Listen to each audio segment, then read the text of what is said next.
Good morning. Welcome to our eWRIMS GIS training session. My name is Jeff Capellas. I am a GIS programmer analyst in the Division of Information Technology here at the State Water Board. And I'm also the primary maintenance contact for the eWRIMS GIS application. And with me is Cheryl Jackson, Crystal Jackson, who's in the program management unit in DIT, and she is taking over program management responsibilities for the eWRIMS GIS system. The eWRIMS GIS system, for those of you who don't know the lingo that we use within technology, we divide it into two separate systems. There's eWRIMS Core, which is the basic database that you often interact with. It's all the tabular kind of data. And then there's eWRIMS GIS. So if I start talking about Core versus GIS, you'll understand the difference between the two. The purpose of today's meeting is to kind of go over some of the new functions and workflows that are available within the eWRIMS GIS system.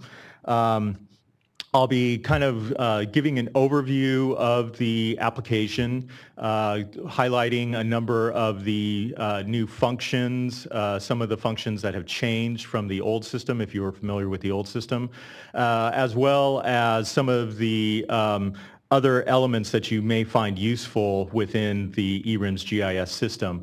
I'll kind of go over that overview for the first 25, 30 minutes or so, and then I ask that you hold questions until afterwards, and then I'll be able to answer any other questions that you may have.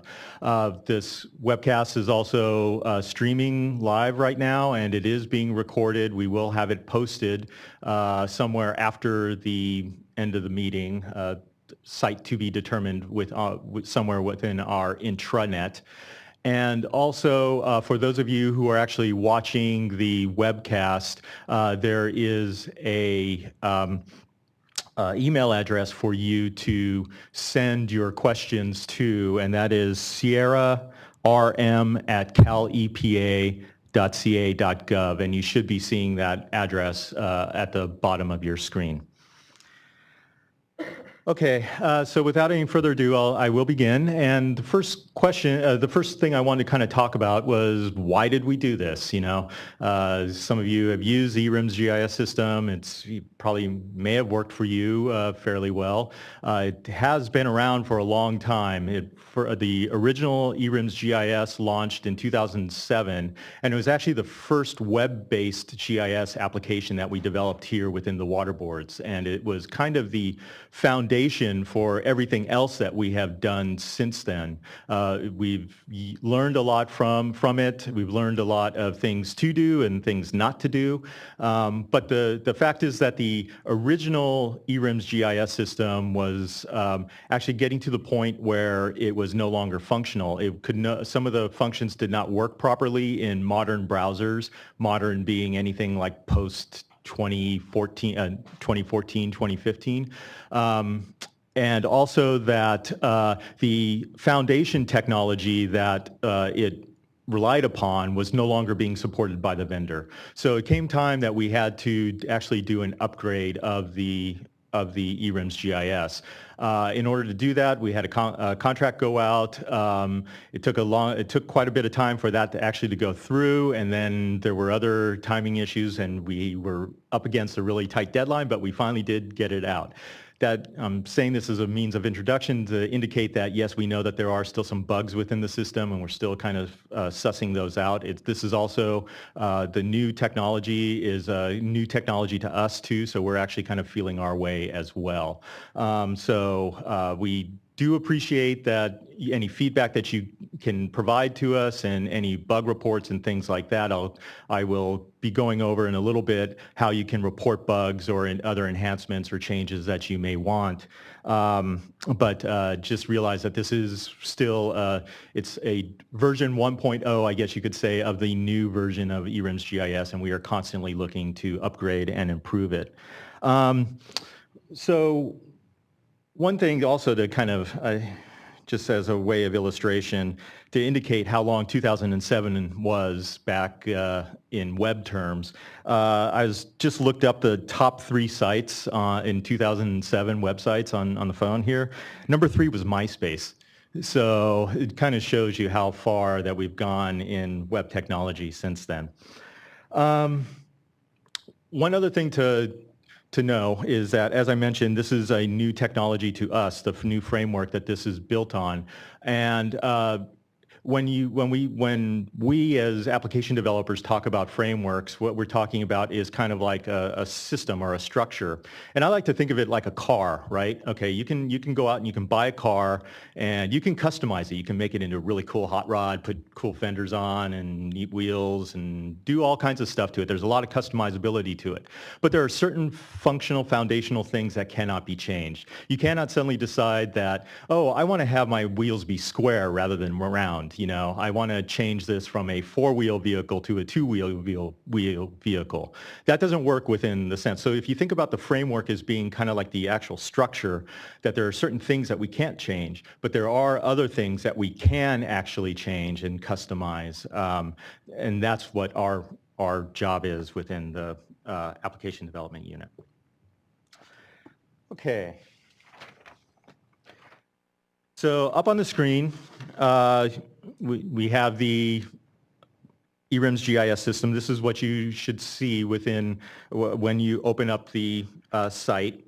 I want to point out a few things within the interface that are a little bit different from before. Those of you who worked with the older eWRIMS may remember that there was the left side panel that had all of the various functions, the search functions and things like that. That has actually kind of been replaced now by this, what is called the home panel, and this has a place for us to put very commonly used kinds of functions. And right now we've got basically 3 ones up there: find water rights, edit PODs, and stream tracing. The majority of the other functional tools are actually found up in the toolbar area that's up at the top of the application. And that is divided into various menus: the file menu, the home menu, the map menu, the tools menu. I'll be going through each of those in turn, but I just kind of wanted to indicate that. Both the home panel and the tool panel can be hidden or minimized if you don't want that to show, so you can get more screen real estate. So to close the tool panel, for example, you click on this icon up in the upper right-hand corner, and that closes that. Similarly, for the home panel, if you click on the little arrow here right next to the I want to menu, and I'll cover that in just a moment, that will also close that. You can also grab this little handle right here. You'll see it. It's like 3 vertical bars, and that can move in and out this way. One thing about the eWRIMS GIS, the new functional, the eWRIMS GIS system, is it's designed to be what we call responsive design, meaning that it knows whether you're looking at the application via handheld or tablet or some other function. So these kinds of minimizing of the panels and the like are designed to operate in that manner too. Down along the bottom of the screen, you'll find a few other functions that are available. First is the overview map. The overview map automatically defaults to the to be open, and it kind of gives you a sense of place where when you zoom in, it gives you kind of the larger context of where you zoom in. It does zoom in and out a specific amount based upon how far you're zoomed in. So if you are zoomed into this scale, it zooms out a couple of scales smaller so that you can see a larger context of where you are. If you want to, you can always close that window and hide it. Similarly, not so similarly, but there are some other elements down here on the bottom portion of the screen. The first icon right down here in the lower left is the base map selection. We currently support 4 different kinds of base maps. One is the basic, what we call the street view.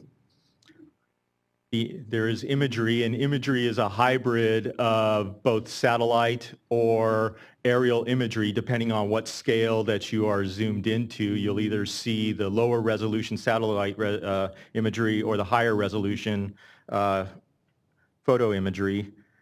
There's terrain view, which actually does not show up too well on this monitor, but it is kind of a shaded relief view to give you a little bit more of a sense of topography.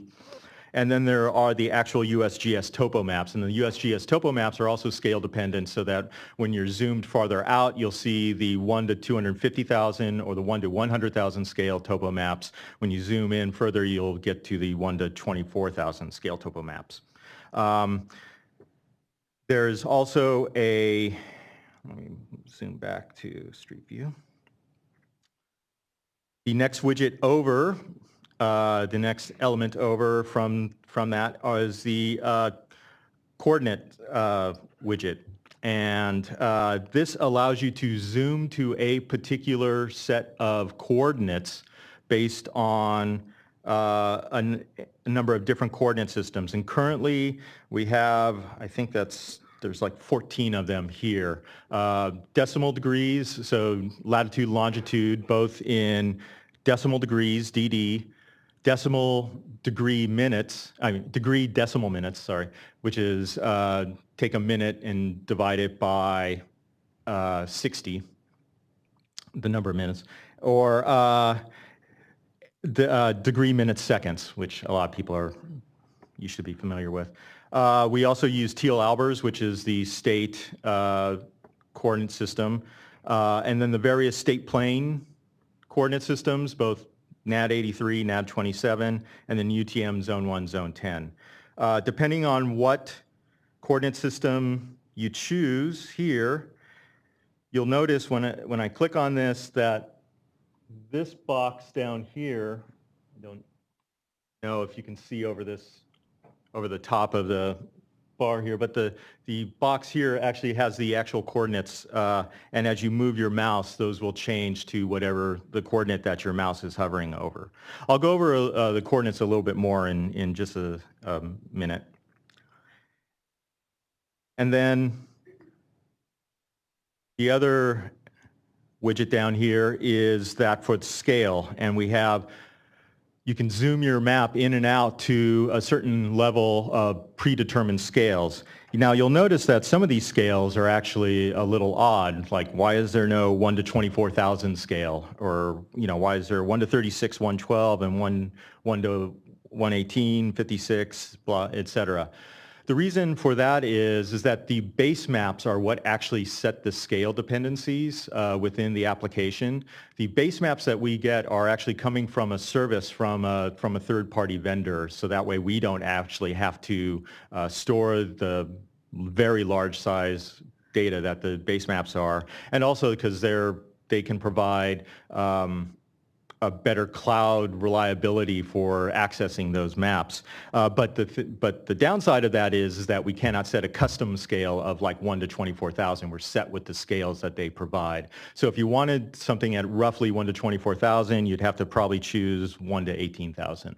for your scales. With any of these widgets down below, these elements down below, they're click on, click off. You click, it opens them, click it again, it closes them. And then there's the scale bar, which itself is fixed. It varies depending on what scale you're at, but if you wanted, it currently just shows feet, miles. We do not have it set to show meters necessarily. There are other measurement tools that provide that.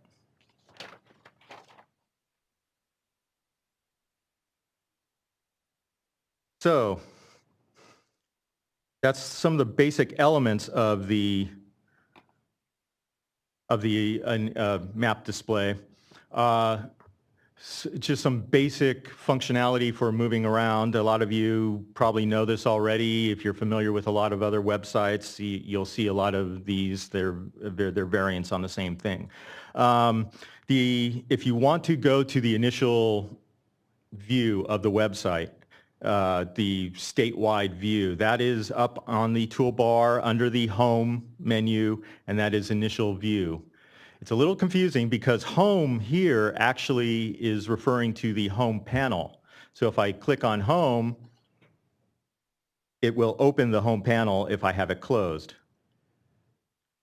But the initial view is actually what zooms you to what your statewide view is. A lot of websites use home to be what the initial view of the map is, but in this case, initial view is that.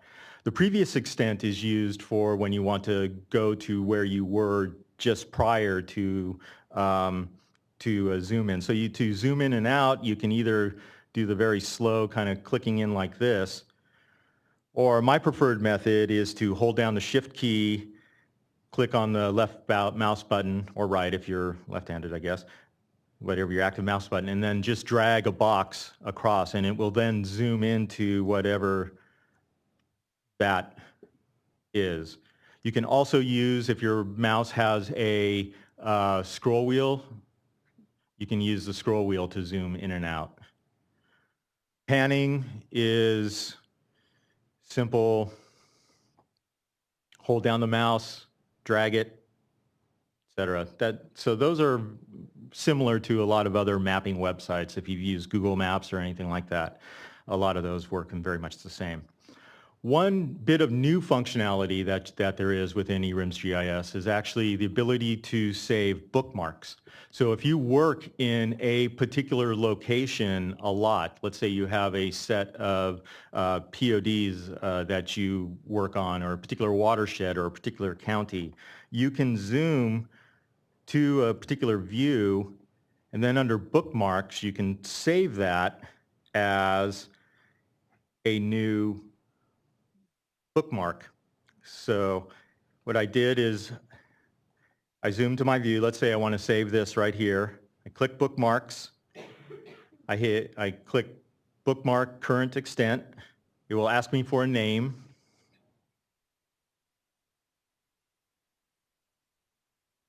Okay, and then it gets added to my list. These bookmarks are actually saved in your browser window. So, I'm sorry, in your browser. They're basically cookies for your browser. So in order to use your bookmarks, you have to have cookies enabled within your browser. Once you have that, you can just simply select your bookmark. It'll zoom you to your predetermined location. You can always eliminate your bookmarks if you don't need it anymore just by clicking the X button. Let's see. So on the home panel, we have the frequently used commands, frequently used workflows, but there's also a layers tab down here. And the layers tab is what you use to control what is actually showing on your map at any particular time. Certain layers can be turned on and off.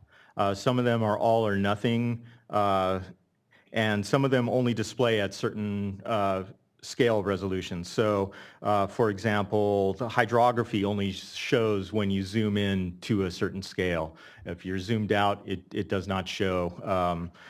in part because it would take so long to render all of the streamlines. So this is one of the ways that we try to keep the system somewhat responsive. So in order to turn off, for example, the administrative lines here, I just kind of, you can toggle those.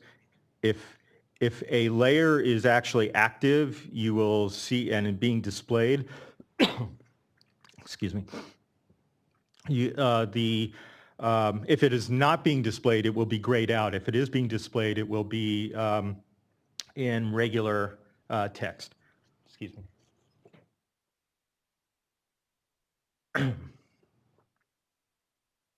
You can also adjust the transparency of a particular layer. So let's say that you actually wanted to see the administrative lines here, but they're kind of getting in your way of actually seeing what you want. You kind of want them as background reference, but you don't want to have them up too much. This little slider bar will toggle the transparency or adjust the transparency of a particular layer. So as I move that toggle bar left and right, those administrative lines will kind of fade out and in.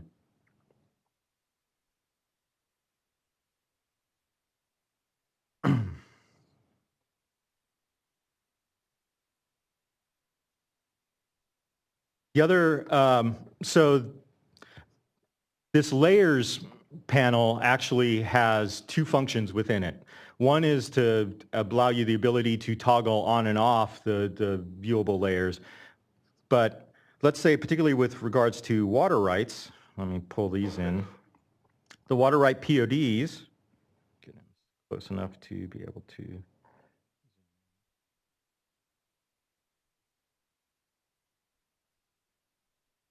And of course, I pick an area that doesn't have very many.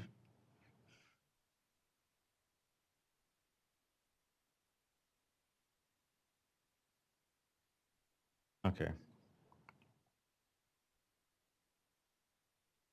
So I've got my PODs showing here, and the PODs are colored. They're color-coded, but I don't remember what the colors are. Well, if you click on this icon right up here, looks like a few lines over, this is actually a submenu icon. You'll see it in a few other areas as well. And that will toggle this panel to show either the legend, which will give you what the definitions of the color coding are, or it will show you back to the layer list, which is where you toggle your layers on and off.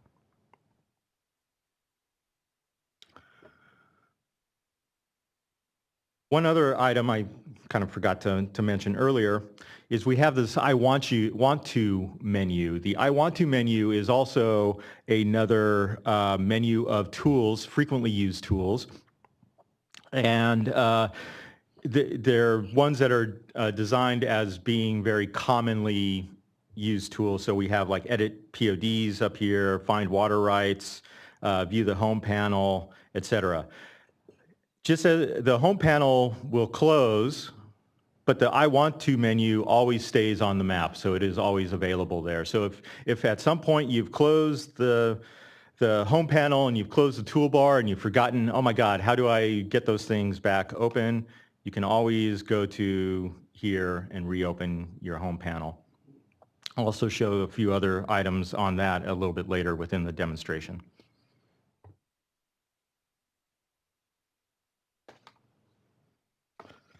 Okay. So now, having gone over kind of the brief overview of the user interface, I'm going to go through some of the individual tools. I'm going to start up here on the toolbar and start with the file menu. And the file menu is actually a little, it's different from, well, it's analogous to what a file menu would be on like Microsoft Word or any of your other Office documents. It allows you to open up a saved set of parameters for a particular session of your GIS. The one thing to remember though, and this is a little confusing, is that the files here are saved actually on the server. They're saved on within our server's side system. However, they are saved by username, and if you're in a shared user, like for example right here I'm in the public interface, everybody's are in that, everybody's saved files are within that. And so if I was to hit open, you can see that there are some sessions that people have actually saved up here, projects, and you can load in, and usually all it is like it's a particular view of a project. There may be some graphics that have been drawn on it and things like that. These are all saved on the server side. So if you're saving something there, just keep in mind that they're saved, but they're going to be open to everybody that can actually see them. This is a little bit different from bookmarks. Now, bookmarks, which I went over a little bit earlier, save everything in your particular browser. So that means that when you go to a particular saved location in the bookmark, that's only you are going to see it in your browser. The saved is shareable or viewable by others as well. Save and save as just creates one of those saved projects. I'll get back to print in just a moment. One thing that you'll see is that some of these tools, some of these icons appear in different places on different menus. They're all the same tool, they're just in multiple ways to get to the same thing. So on the home tool, on the home toolbar, kind of went over home, initial, previous extent, etc. I'll leave apart searching for water rights for right now.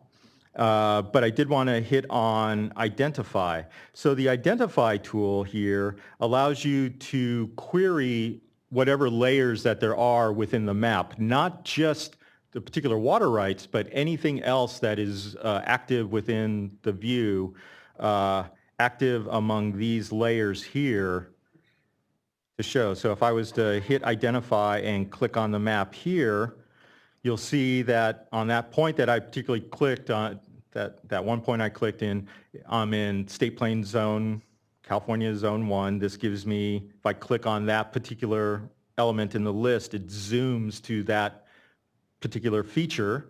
In this case, State Plains Zone 1 gives me a little bit of information there. I'm in Lassen County, and similarly, if I click there, it shows Lassen County and highlights it. Regional board boundaries, et cetera. I don't want to go through any of that. So that's just your basic identify tool. And that's identified by a point. You'll see in just a moment that there are other identify tools also within this application. I'm going to hold off on print and export map for just a moment to show some of the drawing tools. So within the tool menu, there are a number of drawing tools that are available to you. And what these are is they allow you to actually draw on the map points, polygons, text, add text labels, etc., and have that display on your particular view. So in this case, I'm going to add a point. I'll put a point right there. When I click point, you'll see some of these menus change here, and then there's some stuff in here like edit drawing, enable snapping. I'm not going to really cover snapping at this point, but the main thing here is to look at style. So that initial point came up as this kind of turquoise circle. Well, I'm not too keen on that turquoise circle, so I'm going to clear that point off. I'm going to change my point. I'm going to change my point to a red circle and make that there. If I wanted to actually edit that drawing, click there. I can switch it back to a circle. Similarly, you can draw polygons. The way you draw a polygon is you click the polygon tool, you click on the map, you keep clicking around to draw your polygon, double click, set your polygon right there. So, and similarly, I'll put a text in here and I'll just put study area.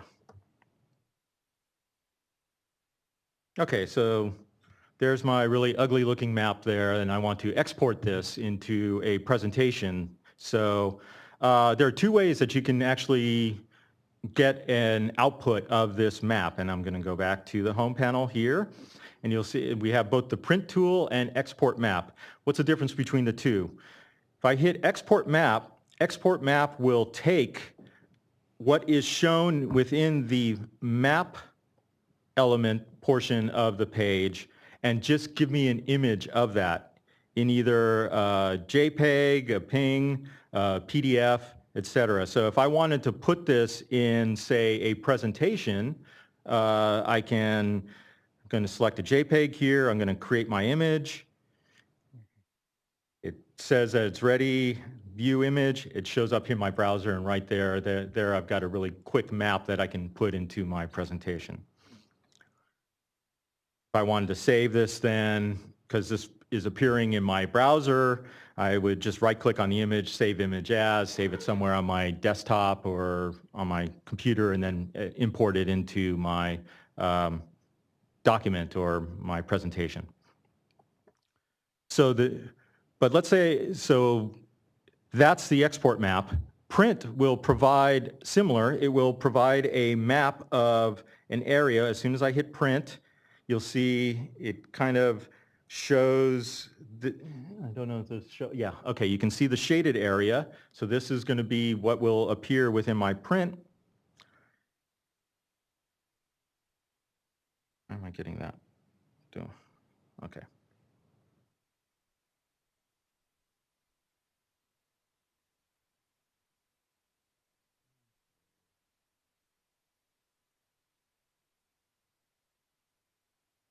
Apologies here. Not sure what's, oh, there. Okay, so my area, I'm going to print.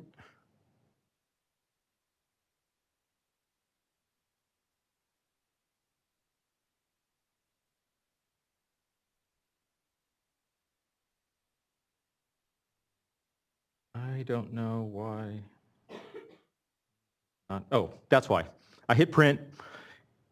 It's asking me to select a layout, either 8.5 by 11 or 11 by 17. Format that I wanted in currently, we're just giving you a PDF.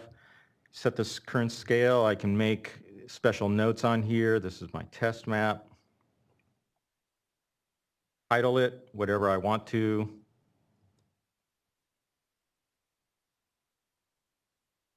Hit print. It prepares the file, and what it does is it gives a formatted version of the map view that I just had. I think it's changed because I was messing around with things right there. But that is essentially, it creates a formatted view of the print. This format that we have is pretty customizable. We haven't worked on it very much. It was ported over from the last eWRIMS, but we can create different kinds of layouts if you had specific kinds of layouts that you wanted to provide or to have as prints. That is available.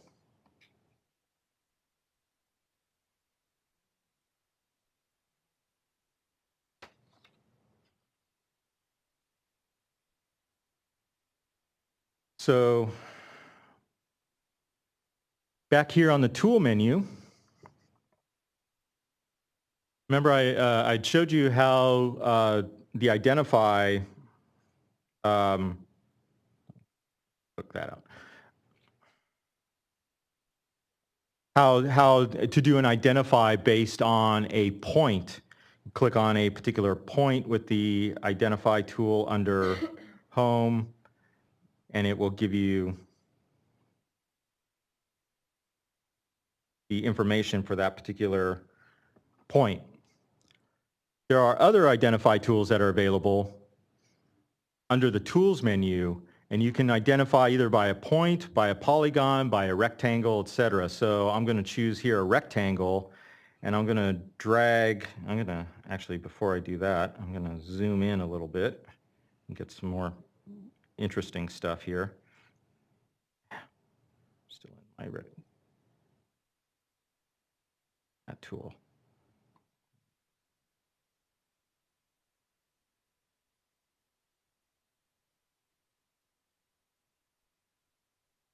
Okay, so now I'm going to do a search by a particular rectangle, and now everything that was captured within that rectangle, including this one POD, actually does come up in the Identify Results page.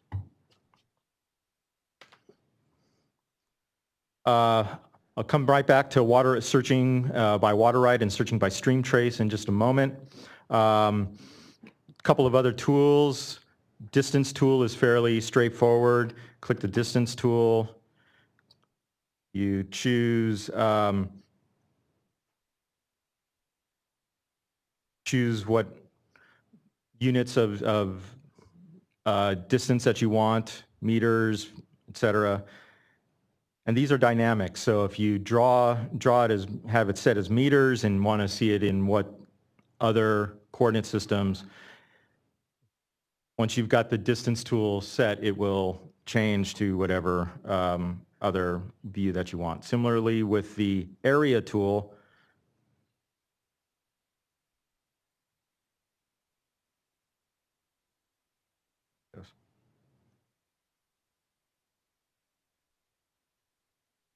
get area and perimeter based on whatever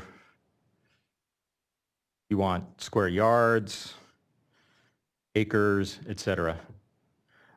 In order for those values to pop up, to appear, again, you have to have pop-ups enabled. If you use the distance tool and don't get any result back, be sure to check to see that you have pop-ups enabled on your website, on your web browser.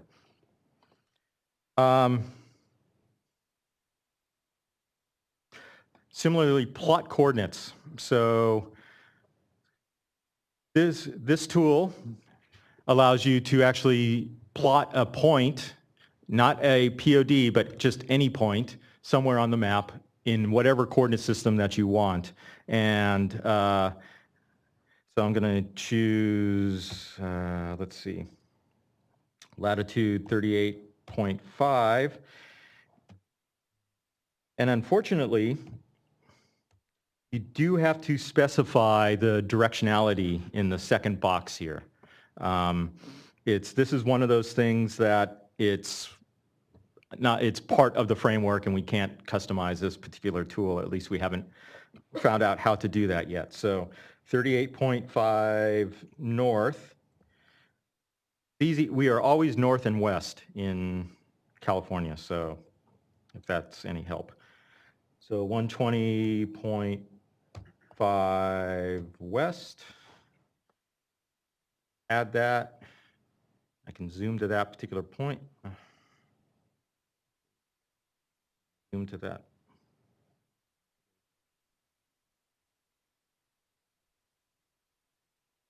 Where did it go?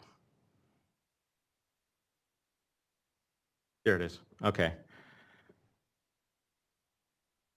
If I change the values to, say, degree, minutes, seconds, the displayed coordinates there automatically change to what the degree, minutes, seconds is. So this is kind of the replacement for the coordinate conversion tool that was in the previous eWRIMS. It's not a separate tool. It's kind of actually built within the plot coordinates tool of eWRIMS.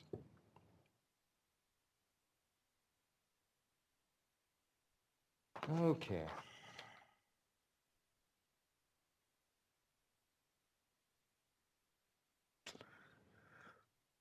You wanted to get rid of all of these points and graphics and things like that you want on the page that are on the page. The clear button here will clear off all of those.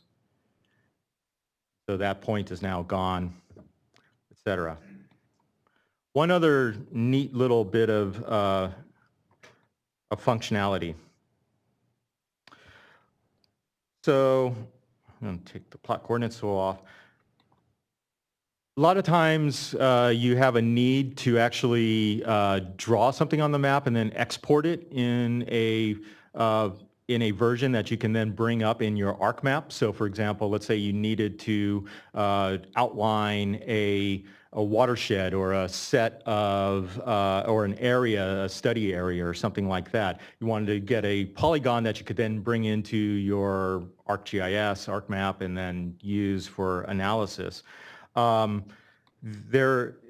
Any of the graphics that you draw on the map can be exported to a shapefile. So if you take, I've got the polygon shapefile tool here. I'm going to just draw a quick polygon here. And if I go to export drawings, it will allow you to download this as a shapefile. And your shapefile then is available down here, and I'm not going to go through the process of opening it up in an ArcMap, but it is already geo-referenced in latitude, longitude, I believe, and so you would then be able to bring that into your ArcMap.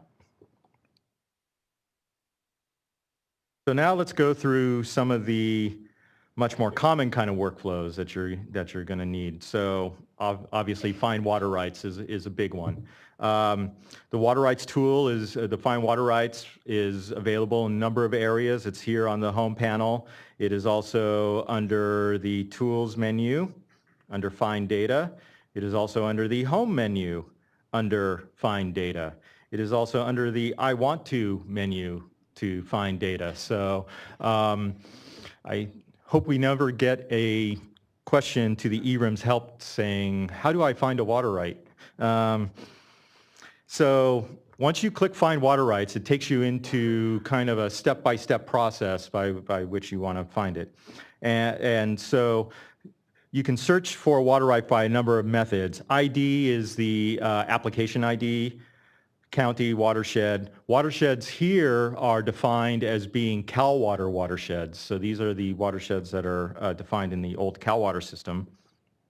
Owner, quad map name, APN. APN is based upon whatever is entered in eWRIMS core. So not all water rights, not all PODs have an APN number associated with them. So you may search for an APN and not find the particular APN.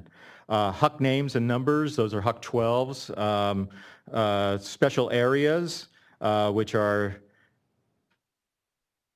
special areas like the legal delta, the tribal UROC area, which was just recently added, delta watersheds, AB 2121 areas,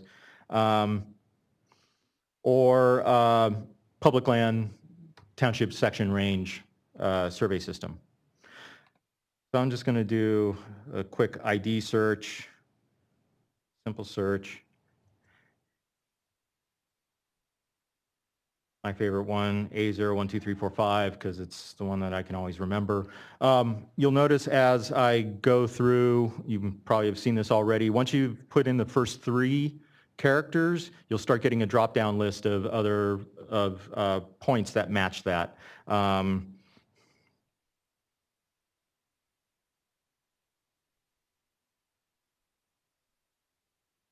So once you get the point, it should zoom to that particular point. Selected information is shown on that. If you need more information on that particular POD, you would click that POD on the list right here on the left-hand panel. Now, most of the data that is collected on the eWRIMS GIS side is spatial data. So you're getting the county that POD falls in, the HUC 12 watershed, the HUC 8 watershed, et cetera. You'll see all of that. We also get selected attributes over from the eWRIMS core. Now you saw this probably if you use the earlier eWRIMS. And that is further down in the list. Included in there are things such as the face value, this diversion type, status, ownership, et cetera. So that information is there. You can, based on your results panel here, you can zoom to it. You can, if you hit show an expanded view, it'll take that whole kind of list and expand out all of those attributes over an easier to kind of view, scan kind of view right here. So I've got that one. Let's see, I'm going to do another search here. I'm going to go back to my home panel, find water rights. I'm going to do a HUC search. Now I've got one water right already selected. 1804. I'll use that one. Okay, there's 15 water rights in this particular HUC. Okay. So let's keep this in mind. So let's say, okay, so I've got these 15 water rights. I want to get that data exported into my ArcGIS or into Excel or something like that. So again, if you use this context menu here, you'll see that there are options for exporting it into shapefile, into XLS, etc. There's also a functionality, though, that you may not be familiar with, which is the saved results. So if I've got this as kind of a subset of searches, I want to add on to this. So I'm going to save this as a search here. I'm going to call this search 1. So I've got 15 results here out of this particular watershed. I'm going to do another search, find water right, and go back to my by ID, A012345.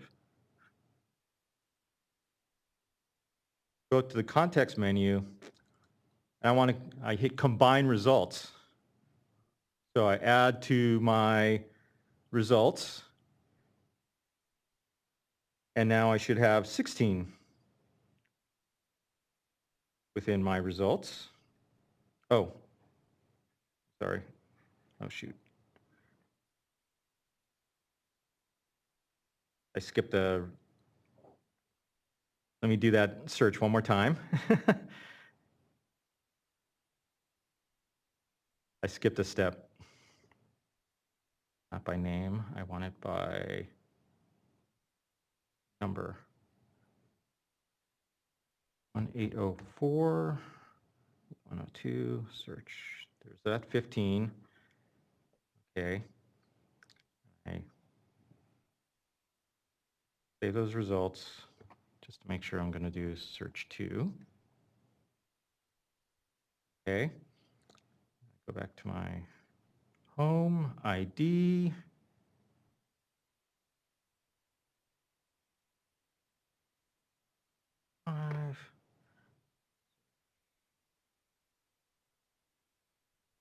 Combine results.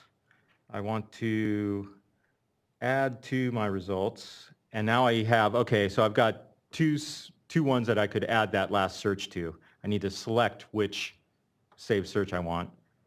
Now I've got 16 results. So there we go. And so you can continue to do this. You can continue to build your queries if you have multiple queries, multiple sets of water rights that you want to query for and then download. You can, so I've got a query here by application ID, one by a watershed. I can add in a quick one by county. Let me just select county and I'll just do Alameda. 299 results there. One thing with the results, okay, so Alameda County has 299 water rights. You look at the points here, those are not 299 points that are actually showing on the map. What is showing on the map are the points that are listed within the list right now. You can see down here on the bottom of this results, you'll have page 1 to 6, etc. As I scroll through that, the points that are being displayed change to indicate which points that are actually within the search criteria here. And again, I'm going to combine my results, add to my results. And this time I'm going to select it onto there. Now I've got 314 water rights. So that's how you kind of build up your queries within refinery results. And then I could export all of those into a CSV or a shapefile. Let's see. Another tool, let me clear all my results here. Another tool that is available is to search by a stream trace. Now, stream tracing is based upon the NHD reach codes that are associated to each POD. For those of you who actually edit PODs, and I'll kind of show that process in just a moment, there is a point when you add or edit a POD where you are asked to indicate what NHD reach code is the source for a particular POD. The reason for that is to enable this stream tracing functionality. So what happens with a stream trace, get down into an area where we have some PODs right here. So the stream trace tool will, this looks like a good one right here. Enables you to select 1 point or 2 points on the hydrography layer and then trace either upstream or downstream or between those 2 points, and then get all of the PODs that have been associated with the NHD features between those particular points or upstream from those particular points. So in this case, I'm going to do a upstream trace. I click on this first button, select by a point. I hit OK. You'll see that a little prompt comes down here, select a point on the map. I'm going to select that tributary right there, and you should get a message that says geometry captured. What that means is that that point that I've clicked has actually been associated with I've hit the hydrography line, essentially. It's been snapped to that line. I hit OK. I then decide which way do I want to go. Do I want to go upstream or downstream? Downstream will keep going downstream all the way to the ocean, or until it hits a second point if you've done a multiple point kind of search. I'm just going to do upstream here because downstream traces can take a long time depending on how far up the watershed you are. Hit continue. And ideally, this will return back. So you'll see it return back these couple of points. It hasn't returned those back. So what that indicates to me is that those points have not been associated with the NHD reach code that is within that watershed. There may be a data error or something like that. That would be something that we would need to research.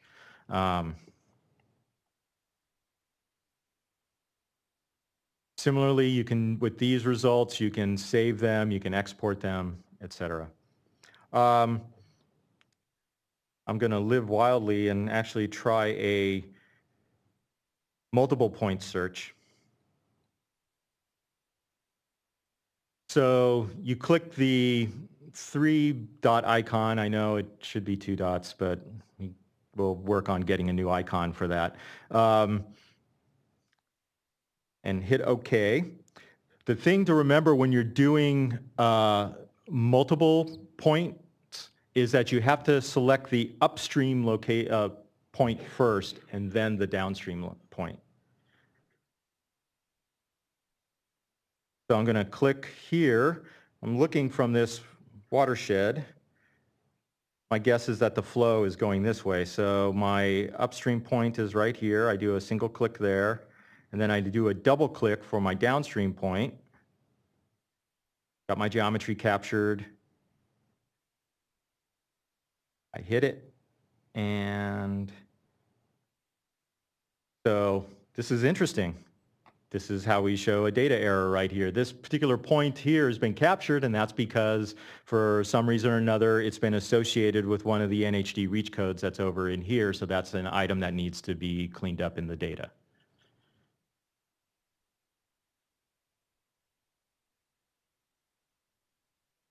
Let's see. So those are the main kind of searching workflows. The last element that I wanted to go into was the edit POD functionality. And for that, I actually need to switch over into our test system because I don't want to edit points and have them show up in production. This has all been done on the production system. One thing you will notice is that when we are in the test system, edit POD shows here, but if I click on it, when we are in production system, edit POD is here and I click on it, nothing happens. I'm in as public user, so it's invalidated. It's also up here on tools, but it is grayed out. That's because we don't allow public users to edit our PODs. So if I go in and sign in and test, and I just changed my password here. Let's see if I remember what I did. Yes. Okay. I'm just going to choose good old A01345. Hit my search.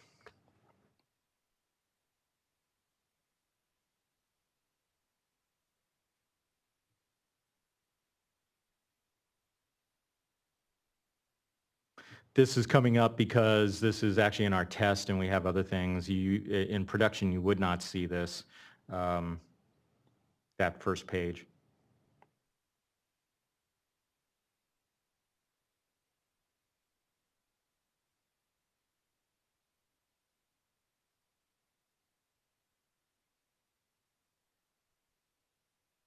Okay, the edit POD is now active and highlighted. It also functions down here. The other thing is if we go up to the sign out here, I actually see my name. That's actually, or my login that's listed there. You would actually see your, I believe you would see your name. That would be up there in production. In test, we just see the login here. I'm going to edit my POD here. That was 28861. One of the things we're looking into is to get it so that this is automatically populated here. Okay, so I've got my POD, I confirm my POD, and now the next step is to indicate what location is for that particular POD on the map. So in this case, it's an existing point. So I have this option to keep the original geometry. If it's a new point that somebody is plotting, you don't get that. You have the options of drawing on the map, entering the coordinates, or doing offset by either decimal degree or I'm not even sure what the BO offset is. But this was functionality that was in previous version. In this case, I'm just going to draw on the map. I've got my point that is active is actually yellow here. Can you see?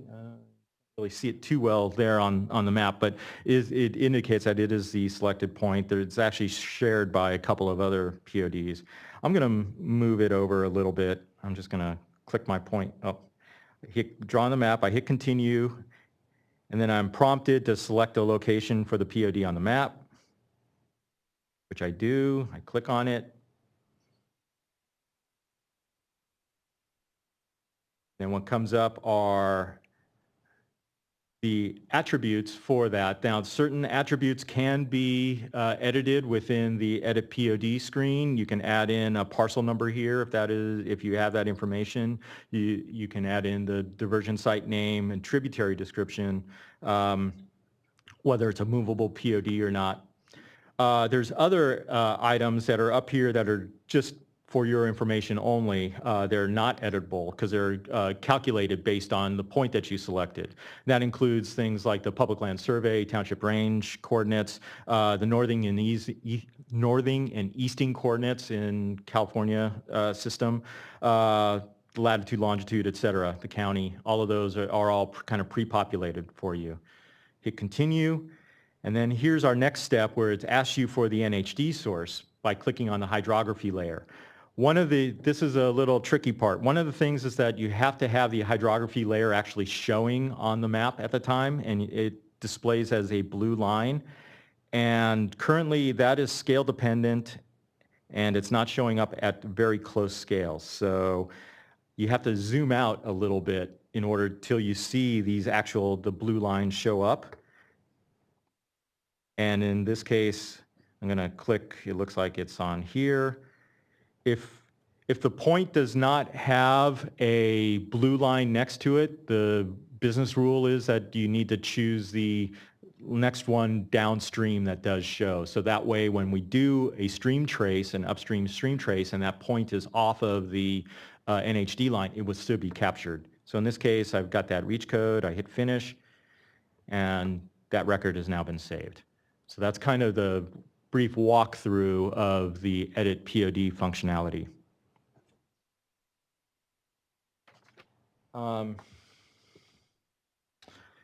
As I mentioned, this is constantly a work in progress, very much like the eWRIMS core. We are constantly tracing down, fixing bugs that you report, adding or trying to add enhancements, anything that any additional information or additional tools that you want.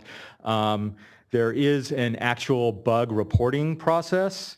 And in order to do that, you need to send any bug reports or enhancement requests to eWRIMS at waterboards.ca.gov. That way, the bugs or enhancements can get logged, they can get prioritized, and we can fit them into our release cycle for being fixed.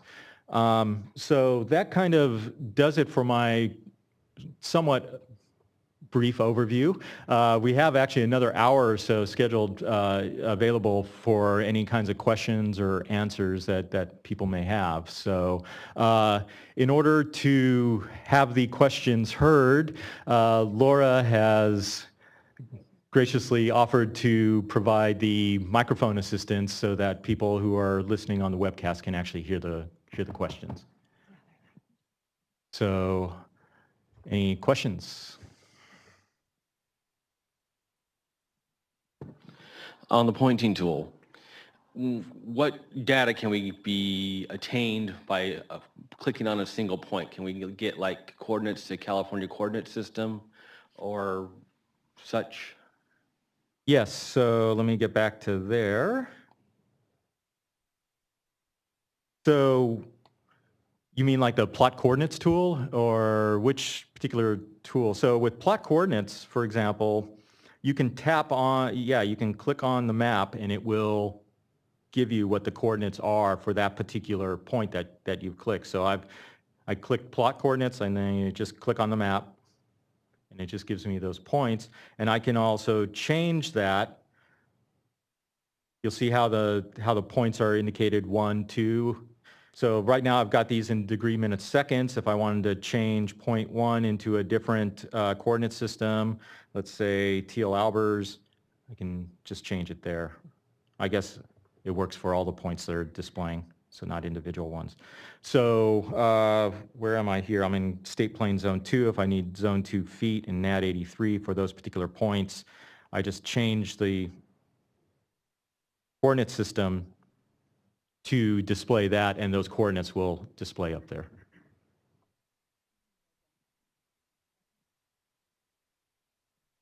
Is that? That's one line. Okay. Any questions online?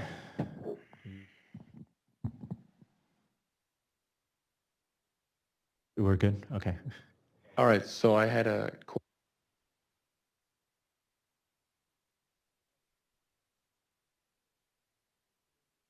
Hold on just a moment. The microphone turned off. Okay, try it again. Okay. Hold it up high. All right. All right, so I have a question about the editing. So are we unable to edit on the regular eWRIMS GIS, or is that restriction just for members of the public? Actually, there is only one eWRIMS GIS, and it's accessed both by staff and by public. What controls whether the editing is available is whether or not you have supplied the application your credentials from eWRIMS and whether you have editing privileges assigned to you in eWRIMS. For members of the public, when they sign into eWRIMS, oops, I did not want to hit that. They are logged in as public user. That is their actual user credential that they have. If someone is accessing eWRIMS GIS from internal eWRIMS. So you hit the you log into CWIX or log into eWRIMS. You go to GIS system. That passes your eWRIMS credentials over to the application, and then whether or not you have editing privileges, you will be able to do that editing. There's currently no direct login from going directly into eWRIMS GIS to do that. It's one of the things that I have listed down as an application enhancement, but kind of the way that the security system is set up right now, you have to go through eWRIMS core first in order to be able to access the editing functionality in eWRIMS. I may have missed this, but is there a way to add a layer? Ah, thank you. And then I have a follow-up question to that too. Okay. Thank you for that. That is actually something I wanted to show and did not, and you are not a plant, but let me, under the map tool right here, there's only two tools that are available there, layer list and upload data. Upload data actually allows you to do what it says. If you click that, you can actually upload a Excel spreadsheet that has lat longs. You can upload a shapefile. You can upload a KML.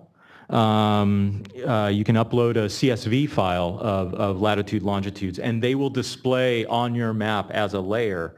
And just to demo this, I actually have a list of, these are stations that are in Sedon. They're sample stations in Sedon. There's approximately 23,000 stations in here. It takes a little bit of time to upload, but I open this, it gives me the first few rows of it. I have a latitude longitude field in here, so that gets there. And if latitude and longitude weren't specified, clearly, it gives me the ability to choose which field or whatever to do those. So in this case, that all looks good. And I'm just going to confirm that go, and I can name it. I'm just going to call this Sedon Stations. Seed. And it takes, because this is 23,000, it takes about 10, 15 seconds or so to go through and process it. And there it goes. It gives me this. It says, hey, 23,900 passed, three records were rejected, and I can set however I want to have them display. I'm going to make them red and set my transparency on those. Oh. Make them nice and make them 15 pixels or circles, and I'm going to hit OK. And what you'll see here, it will show up in a sec. So they do show up, and the reason why it's zoomed out so far is because, well, we have a few erroneous points over here plotting over in China. But so that's obviously some data that we would need to have cleaned up. But within the map itself, I can zoom in. And remember, 23,000, it's going to take a little bit of time for it to render. But zoom in and I get my points. Now, those points will show up why I wanted a wired connection, but it's working. Okay, so those points do show up in the layer list now here. So they're now just like another layer within the application. I can turn them off and on.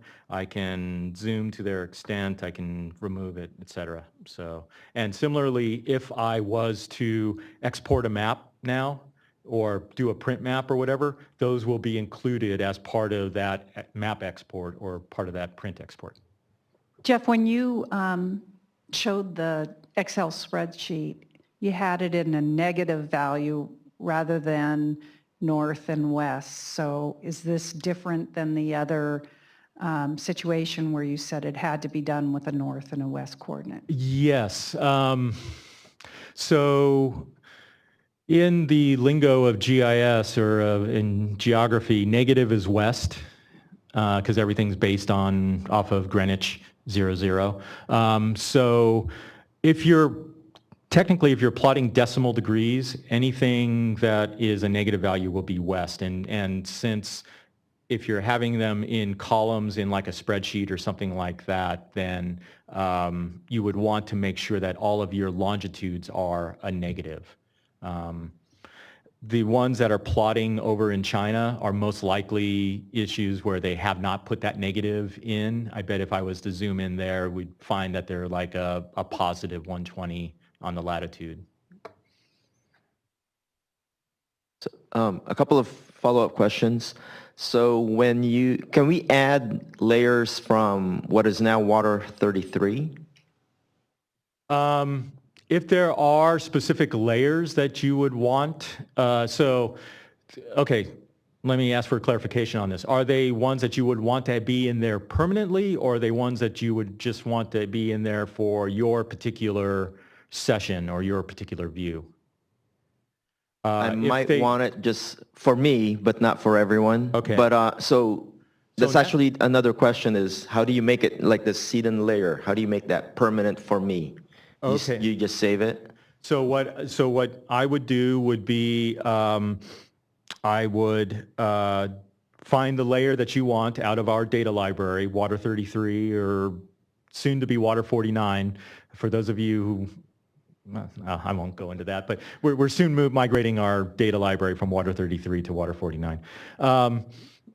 So you'd find whatever layer that you want, export that as a shapefile, and then do an upload in much the same way as this, and then save it as a view here so that information is saved on the server side.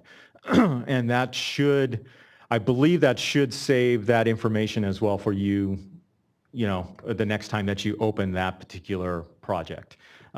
It's not something I've done a lot myself, so I can't say definitively that works, but my belief is for that.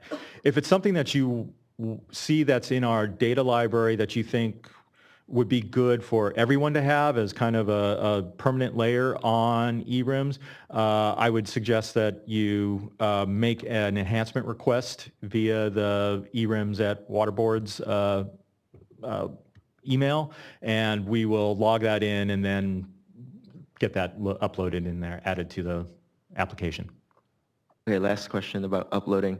Can you upload an aerial image that you got somewhere else and then georeference it, or do we have to do that in ArcGIS?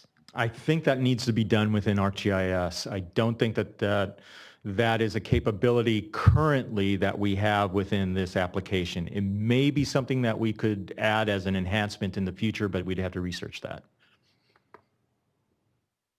There isn't any reason why using Google Chrome instead of Internet Explorer would affect any functionality, is there?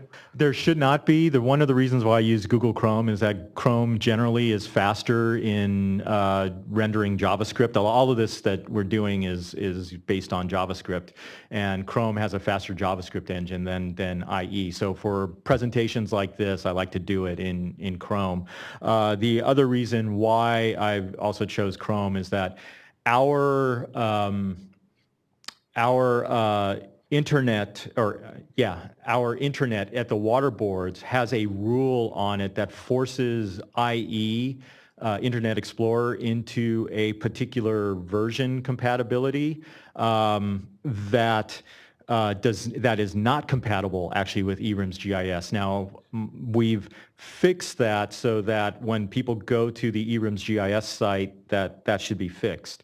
That rule should no longer be on there. However, I can't guarantee that everybody's browser is fixed. So if you're having problems accessing accessing eWRIMS GIS using Internet Explorer, please send a message to eWRIMS help and we'll trace that down. Most likely it is that compatibility rule. Okay. But other than that, everything should be working fine. The reason I asked that question is because I do use Google Chrome, but I was trying to do a downstream trace and I kept getting some error messages. So. The downstream trace, there was actually a bug within the downstream trace that was just recently fixed. So that may have been the issue there. There's a few outstanding bugs that we do have logged and that we are researching. One of them I did not show, is right now, let me just do a quick search. I'm going to turn off the seed and stations here.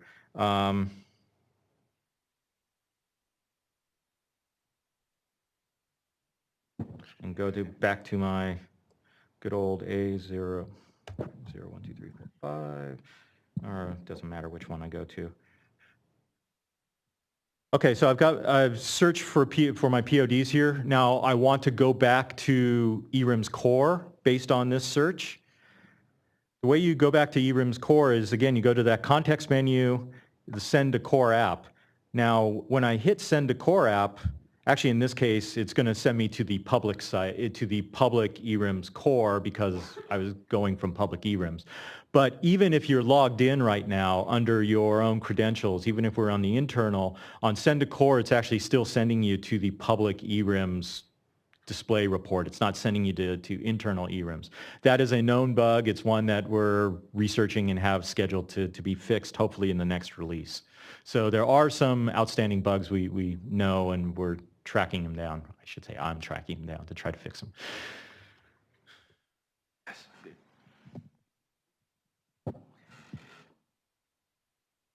I forgot. I think we have one down here, Laura.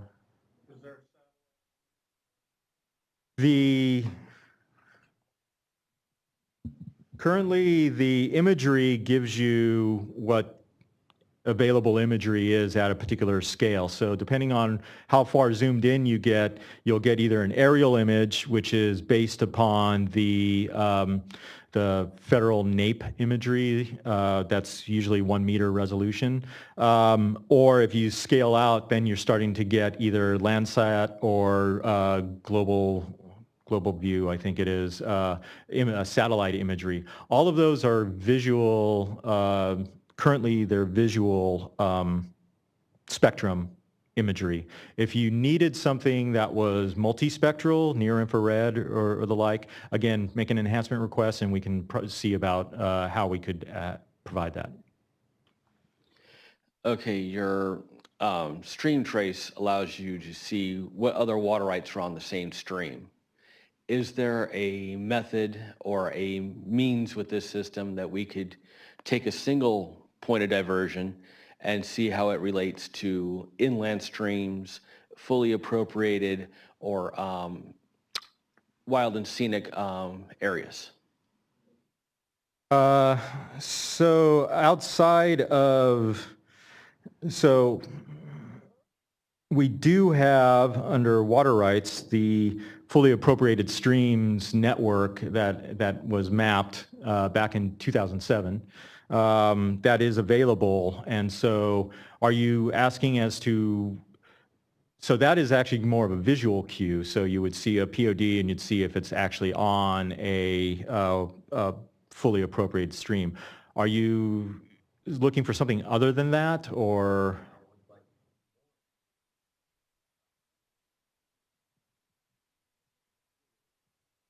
Even if it's wild and scenic, I want to know if it's actually blue because it's wild and scenic, or is it fully appropriated during a specific season of the year? And I would like that information to be displayed when I click that point. We don't have it associated with the particular point. We do have that information associated with the particular line layer. So if you click on the fully appropriated stream, let me find one here. Zoom the full extent. Get back onto my, find one somewhere. Oh, there we go. So if I do an identify on the particular point,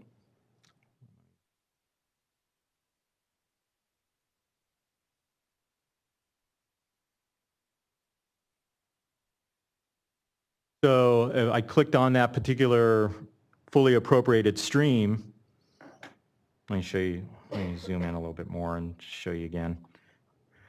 So here, this is a fully appropriated stream in this kind of light teal, aqua color. If I click on it, I get my identify results. You know, it asks me, I show the various information there, but I can go to the fully appropriated streams layer. It will tell me what the name is, what the trib name is, and stuff like that. And then this view additional details column right there does provide the seasonality information of that particular stream. Now, if that's something that needs to be highlighted somewhere else within the identify system, that's something, again, we can take a look at modifying what's actually displayed there. Does it take into account if it's under two different appropriations?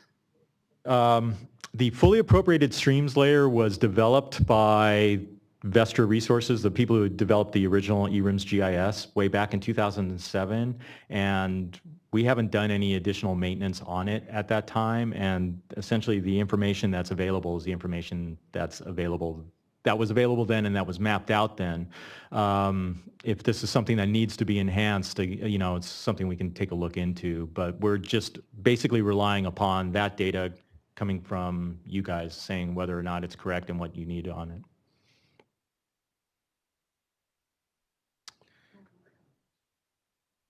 All right, I have a couple questions. The first one is, for points found with NHD errors, either associated with the wrong stream or not associated at all with the stream, what is the best way to deal with these errors? The eWRIMS, send a message to the eWRIMS help desk, the eWRIMS at Waterboards. We'll log it, we'll get it corrected. Okay.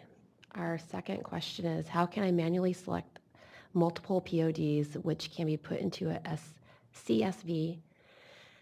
I tried holding down the shift key while selecting PODs, but this did not work for me. Manual selection. I am not sure. Let's see.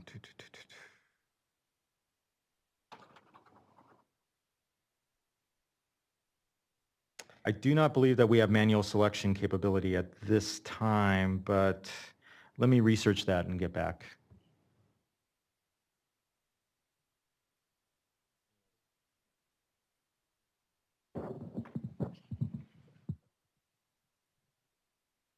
All right, is there a particular format that we need to just enter data in a CSV or an XLSX before uploading to uploading as a layer? And by that I mean, you know, how do you match up the latitude and the longitude, the column names in a spreadsheet to the eWRIMS GIS? Okay, so let me open up that spreadsheet that I used earlier.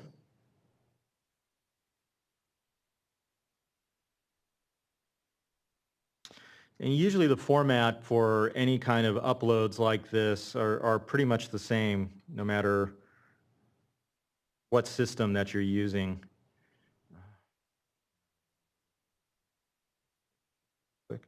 Anyway, the key is to have all of your column names in the first row, and then everything else following down under that. And as long as, this is latitude and longitude or X and Y, the system will probably be able to identify that information directly off of its own internal intelligence. Try to avoid, when you're doing these kinds of uploads, any kind of fancy formatting, because that tends to make the system choke a little bit.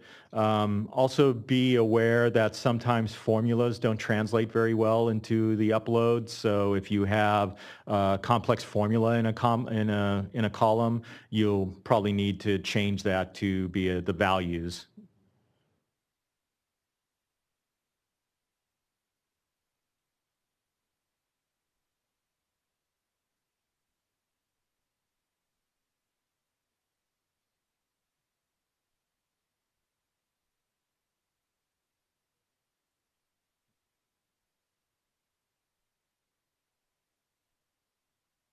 Oh.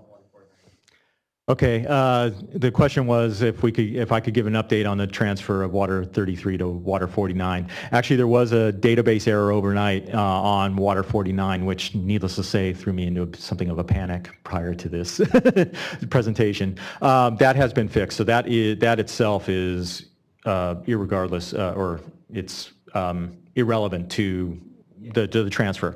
The Water 33 is scheduled to be decommissioned on June 15th. We will soon be sending out an all-staff message to GIS users on how to migrate their data or migrate their data connections from Water 33 to Water 49. The instructions are already available on the GIS wiki, which is wiki.waterboards.caa.gov/GIS/doku.php. We can make that available too, but there will be an all-staff message that will go out. So the data that is available on Water 33, nearly all of it has been migrated over to Water 49, but there are some data layers that we have chosen not to, primarily because they look like they're draft data or they're really old and outdated, and we kind of use this as a cleanup time. So within the next month or so, we'll be migrating over. So with regard to the upload comments, when you upload something like a shapefile, there are associated files with that shapefile, for instance, the PRJ, that can identify to the system which coordinate system and projection those data are in. Given that this system has a vast selection of coordinate systems and projections available to the user, how does the system reconcile a CSV or something where it is an unknown coordinate system and projection that resulted in those XY values? That I don't know. I will have to, seriously, I would have to search it and see how it does that. My guess, let's see, when I did that upload, I'm trying to remember if it actually prompted me for a spatial reference when I did the upload of the Excel. It did.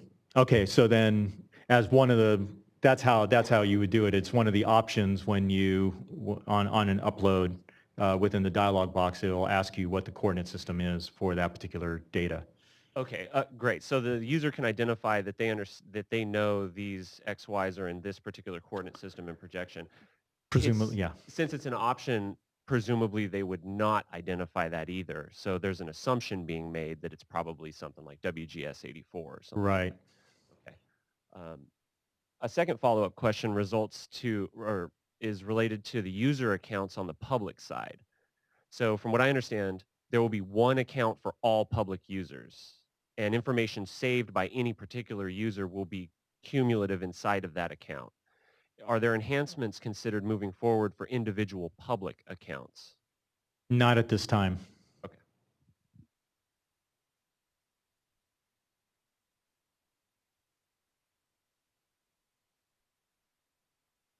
Any other questions?